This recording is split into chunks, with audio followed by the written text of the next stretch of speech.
হাসিনা পরিবার সহ 10 শিল্প গোষ্ঠীর ৭৬,০০০ কোটি টাকার সম্পদ জব্দ করা হয়েছে। এরই মধ্যে বিদেশে জব্দ আছে ১৯,০০০ কোটি টাকা।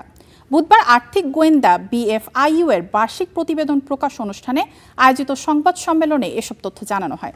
এ সময় সংস্থাটির প্রধান জানান, চলতি বছরের শেষে পাচারের অর্থ ফেরানো নিয়ে সুসংবাদ আসবে। বিতর্কিত নির্বাচনের মাধ্যমে টানা ১৫ বছর ক্ষমতায় ছিলেন শেখ হাসিনা।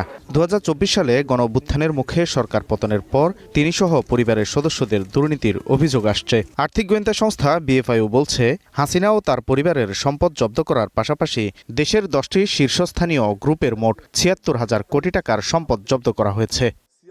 ৭৬,০০০ কোটি টাকা আমাদের জব্দ করা হয়েছে। তার মধ্যে ৫৭,০০০ কোটি টাকা হলো আমাদের দেশের সম্পত্তির জব্দ এবং ১৯,০০০ কোটি টাকা হলো বিদেশের সম্পত্তির জব্দ।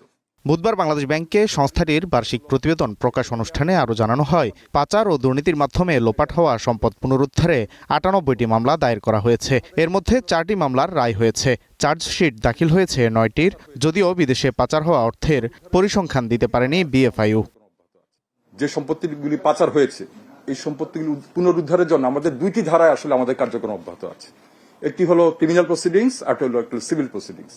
সো ক্রিমিনাল প্রসিডিংস এর জন্য আসলে আমাদেরকে এমএলআর গুলি পাঠাতে হয়, আর তার পাশাপাশি সিভিল প্রসিডিংস এর জন্য আপনারা ইতিমধ্যে জেনেছেন যে আমাদের যে ব্যাংকগুলো থেকে যে টাকাগুলো লুট হয়েছে, সেই ব্যাংকগুলোর তরফ থেকে কিছু আন্তর্জাতিক কিছু ল ফার্মকে এই টাকাগুলো পুনরুদ্ধারের জন্য নিয়োগ করা হয়েছে।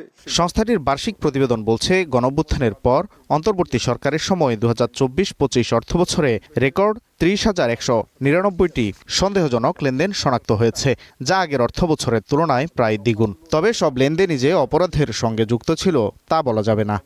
সবচেয়ে বেশি পেয়েছি ব্যাংক থেকে। আমরা যে টোটাল নাম্বার, সে 95% আমরা ব্যাংক থেকে পেয়েছি। এর মানে হলো কি, ব্যাংকগুলি এখন খুব বেশি সতর্ক যে তারা এই ধরনের যদি অ্যাক্টিভিটি ফেস করে তারা সাথে সাথে আমাদেরকে রিপোর্ট করে। আগে তাদের মধ্যে একটা ভীতি কাজ করতো যে আমরা এসপিআর করলে পরে সমস্যায় করতে পারি। সংবাদ সম্মেলনে জানানো হয়, পাচারের অর্থ ফেরাতে ১৮০টি দেশের সঙ্গে সমঝোতা সই হয়েছে।